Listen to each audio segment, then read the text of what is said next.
ان کی بات کرتے ہیں کہ کسی آنکھ نے آپ سے زیادہ خوبصورت شخص دیکھا نہیں،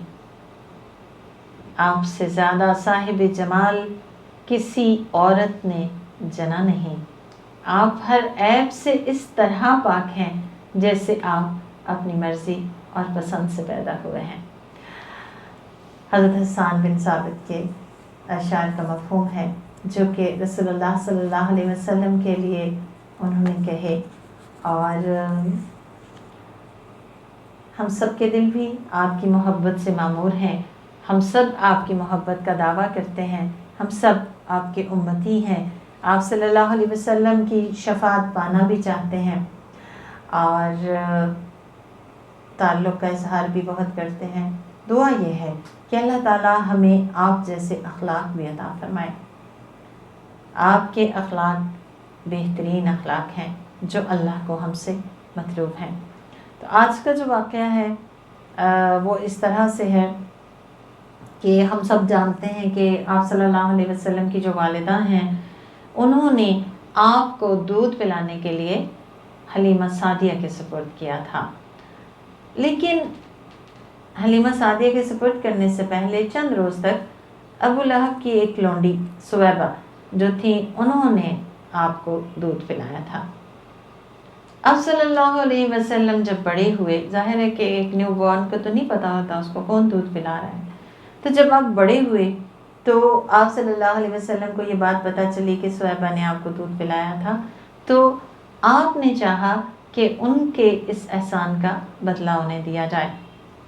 آپ صلی اللہ علیہ وسلم نے حضرت خدیجہ کے تھرو یہ کوشش کی کہ ابو لہب سے سویبہ کو آزاد کروا دیا جائے، لیکن ابو لہب کبھی نہیں مانا۔ لیکن آپ نے اپنی فل ایفرٹ کی اپنے طور پہ، اپنی مسز کے طور پہ، کہ کسی طریقے سے جو ہے وہ ان کو رقب دے کر آزاد کروا دیا جائے۔ آپ جانتے ہیں کہ غلام کی آزادی کی قیمت بہت زیادہ ہوا کرتی تھی، اور یعنی ایک لونڈی جو ہے اس کی حیثیت کیا تھی، جانور سے بھی بدتر، کہ اگر اس کو جو بھی مالک آرڈر کرے، ایون اس زمانے میں تو وہ غلط کام بھی اپنی لونڈیوں سے کروایا کرتے تھے، انہیں قہوہ گری پہ بھی مجبور کرتے تھے، تو مطلب اس چیز کو بھی آپ صلی اللہ علیہ وسلم نے اتنا کنسیڈر کیا کہ آپ صلی اللہ علیہ وسلم جب تک مکے میں رہے ہیں تو ابو لہب سے چھپا کے کسی طرح بچا کے سویبہ کو کچھ نہ کچھ آپ بھجواتے رہتے تھے، اور جب آپ مدینے چلے گئے تو تب بھی آپ صلی اللہ علیہ وسلم نے ان کو کبھی نہیں بھلایا، کبھی کوئی چیز بھجوانی، کبھی کپڑے بھجوانے، کبھی کوئی کھانے کی چیز بھجوانی، کبھی کوئی دوسری چیز بھجوانی۔ اصل چیز کیا تھی کہ آپ انہیں یاد رکھتے تھے، آپ ان کی تکلیف کا احساس رکھتے تھے، اور آپ اپنی ذات سے ان کی تکلیف کو کسی نہ کسی طریقے سے کم کرنے کی کوشش کرتے رہتے تھے۔ رسول اللہ صلی اللہ علیہ وسلم جب خیبر کی جنگ سے واپس آتے ہیں تو آپ صلی اللہ علیہ وسلم کو اس وقت اطلاع ملتی ہے کہ سویبہ کا انتقال ہو گیا، تو آپ صلی اللہ علیہ وسلم نے، آپ کو پتا ہے کیا پوچھا؟ آپ نے پوچھا ان کے قریبی رشتہ دار کون کون سے ہیں، تاکہ میں اس نسبت سے ان کو تحفے بھجوا سکوں۔ تو آپ دیکھیں کہ کس طرح سے آپ صلی اللہ علیہ وسلم مرنے والوں کی بھی لاج نبھاتے تھے، زندوں کی بھی لاج نبھاتے تھے۔ جہاں تک دایا حلیمہ سعدیہ کا تعلق ہے، وہ ایک دفعہ نبی صلی اللہ علیہ وسلم کے پاس مکے میں آئیں اور آپ صلی اللہ علیہ وسلم سے اپنی محتاجی کا ذکر کیا۔ آپ صلی اللہ علیہ وسلم نے آ کے حضرت خدیجہ سے بات کی، ان سے ذکر کیا، اور اسی وقت ایٹ دا اسپاٹ آپ نے انہیں 1 اونٹ اور 40 بکریاں دے کر بھیجا۔ چلیں اس زمانے میں بھی اس کی قیمت کتنی بڑی ہوگی، آپ آج سے کمپیئر کر لیجئے، 1 اونٹ کتنے کا آتا ہے، 40 بکریاں کتنے کی آتی، یعنی ایک ایسی عورت کو دے کر بھیجنا کہ جو پیڈ ملازم تھی۔ یعنی ظاہر ہے کہ عربوں کا ایک کسٹم تھا کہ دودھ پلوایا جاتا تھا کچھ خواتین سے، اس کسٹم کے تحت ان خواتین کو پیمنٹ کی جاتی تھی، وہ کوئی مطلب ویسے ہی فی سبیل اللہ نہیں کر رہی ہوتی تھی، نہ ہی کوئی یعنی فری آف کاسٹ کوئی کام انجام دے رہی ہوتی تھی، لیکن اس کے باوجود آپ دیکھیں کہ رسول اللہ صلی اللہ علیہ وآلہ وسلم کتنا ان کا دھیان رکھتے تھے۔ اسی طرح ایک بار وہ مدینے میں آتی ہیں تو ہم رسول اللہ صلی اللہ علیہ وسلم کو دیکھتے ہیں کہ آپ اماں اماں کہہ کے انہیں لپٹ جاتے ہیں، کھڑے ہو جاتے ہیں اپنی جگہ سے، ان کے لیے کپڑا بچھواتے ہیں زمین پہ، یعنی اپنا جو کپڑا ہے، یعنی کہ عزت ان کو دیتے ہیں، ایک مرتبہ ایک مقام دیتے ہیں۔ باقی سب بھی دیکھ رہے ہیں کہ آپ جس کو ریسپیکٹ دے رہے ہیں، پھر آپ ان کو اس کپڑے پہ بٹھاتے ہیں، زمین پہ نہیں بٹھاتے۔ اس کے بعد پیار سے ان سے پوچھتے ہیں کہ اماں جان آپ کی کوئی ضرورت ہے، آپ کس کام سے تشریف لائی ہیں، اور پھر جو کام ان کا ہے وہ کر دیتے ہیں۔ فتح مکہ کا موقع ہے، آپ دیکھیں حلیمہ سعدیہ کی جو بہن ہے وہ رسول اللہ صلی اللہ علیہ وسلم کی خدمت میں حاضر ہوتی ہیں اور رسول اللہ صلی اللہ علیہ وسلم کو بتاتی ہیں کہ وہ انتقال کر گئیں، وہ فوت ہو گئیں، تو آپ صلی اللہ علیہ وآلہ وسلم کی آنکھوں سے آنسو رواں ہو جاتے ہیں۔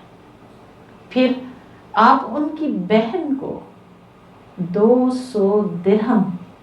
دے کے بھیجتے ہیں اور ساتھ کپڑے بھی دے کے بھیجتے ہیں، اور سواری کے لیے کجاوے سمیت اونٹ دے کے بھیجتے ہیں۔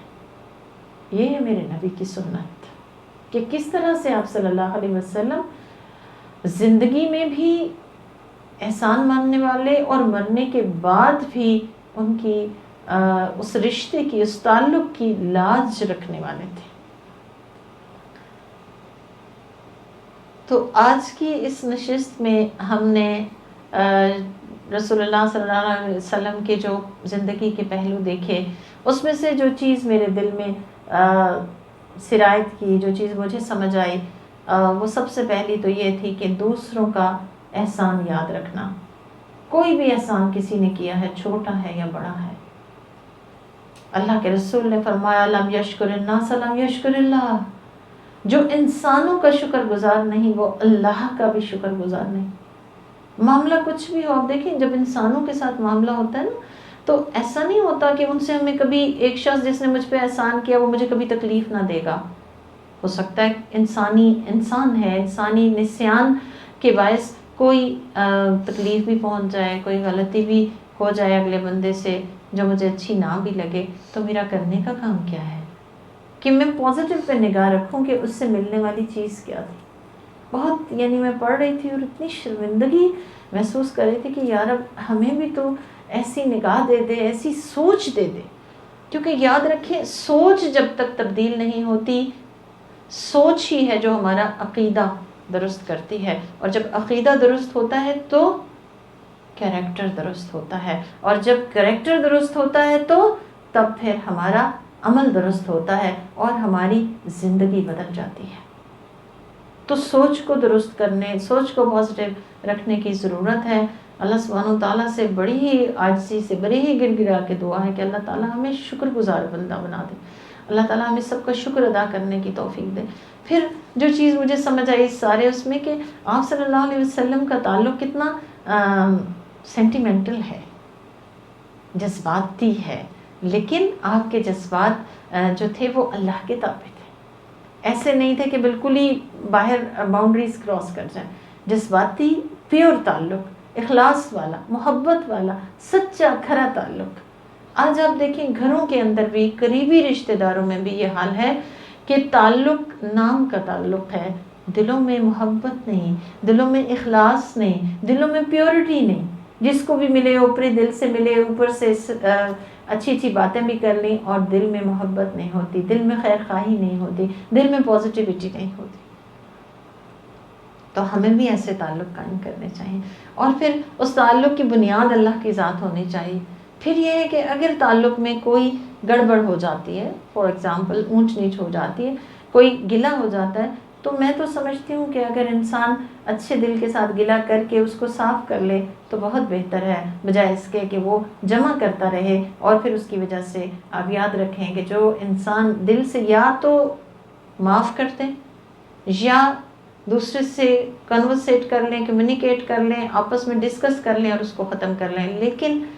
ختم کرنا بہت ضروری ہے. کسی بھی نیگیٹو چیز کا یا فیلنگ کا اس کے بعد تعلق جو ہے وہ تبھی درست ہو سکتا ہے. پھر ہم دیکھیں کہ آپ صلی اللہ علیہ وسلم نے کوئی ڈسکرمنیشن نہیں ہے کہ عزت و ذلت کے معیار دولت سے نہیں ہیں، مرتبے سے نہیں ہیں، مقام سے نہیں ہیں. اب سوچیں کہ اللہ کے رسول صلی اللہ علیہ وسلم ہیڈ آف دا اسٹیٹ ہیں، آپ صلی اللہ علیہ وسلم سپہ سالار بھی ہیں. فتح مکہ کا موقع دیکھیں نا، آپ ایک کمانڈنگ پوزیشن میں ہیں. باقی بھی جیسے فتح خیبر سے آئے تھے اس وقت بھی آپ دیکھیں، لیکن آپ نے یہ نہیں کیا کہ یہ تو ایک پیڈ ملازمت تو ہے اور کیا ہے، اس نے جو کام کیا تھا اس کی پیمنٹ اس کو دے دی گئی، معاملہ ختم ہوا. آج ہمارا حال یہ ہے کہ ہم تو یعنی اپنے استادوں کی بھی قدر نہیں کرتے. ہم انہیں کہتے ہیں وہ تو اگر انہوں نے کیا تو کیا کیا، پیڈ تھے، وہ ختم ہو گیا معاملہ. تو یہی وجہ ہے کہ معاشرے کے اندر وہ محبتیں نہیں رہیں. آج ہمیں گلہ ہے کہ پہلے لوگ محبتیں کرتے تھے، لیکن کیا ہم خود ویسے ہیں؟ ہمارے دل اتنے صاف اور سچے محبت کرنے والے ہیں؟ پھر ہم دیکھتے ہیں کہ رسول اللہ صلی اللہ علیہ وسلم آسانیاں بانٹتے ہیں. آپ دیکھیں صہیبہ کو کیسے جتنی آسانی وہ دے سکتے تھے، سب سے پہلے تو آپ نے میکسیمم کی کوشش کی کہ میں ان کو آزاد کروا دوں. نہیں بس چلا تو جتنا ہو سکتا تھا آسانی بانٹتے تھے، جو بھیج سکتے تھے بھیجتے تھے.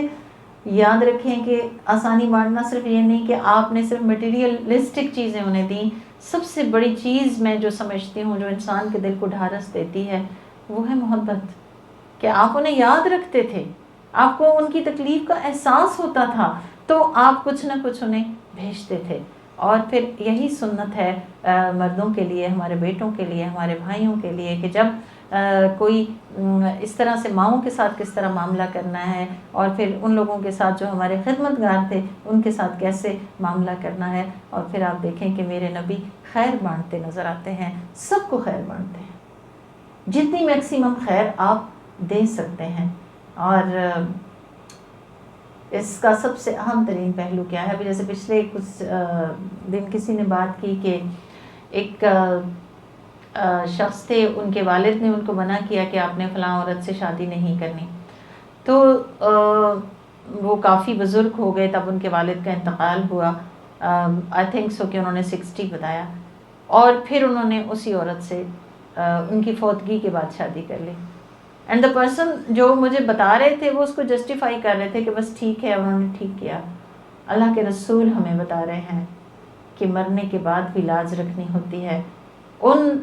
کی جو ہمارے پیارے دنیا سے چلے گئے، اور ان سے ریلیٹڈ جو رشتے ہیں ان کی بھی لاج رکھنی ہوتی ہے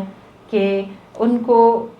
ان کے ساتھ انسان حسن معاملہ کرے. آپ صلی اللہ علیہ وسلم نے کیا فرمایا تھا کہ اگر ماں نہیں تو پھر کس کے ساتھ حسن سلوک کیا جائے؟ خالہ کے ساتھ، کہ وہ قریب تر ہوتی ہے. تو بہرحال آخری بات جو اس حوالے سے سمجھ میں آتی ہے وہ یہ کہ رضائی والدہ ہی کے مصداق ہوتی ہیں. ان کا ادب، ان کا احترام، ان کا حق ضرور دینا چاہیے. اور پھر یہ ہے کہ اللہ تعالیٰ سے دعا یہ ہے کہ ہمیں احسان ماننے والا اور خیر بانٹنے والا بنا دے. کہ اللہ کے رسول نے فرمایا تھا خیر الناس من ینفع الناس، بہترین انسان وہ ہے جس سے دوسروں کو فائدہ پہنچے. اللہ تعالیٰ ہمیں خیر بانٹنے والا بنائے اور ہمیشہ دائیں بائیں آگے پیچھے خیر تقسیم کرنے کی توفیق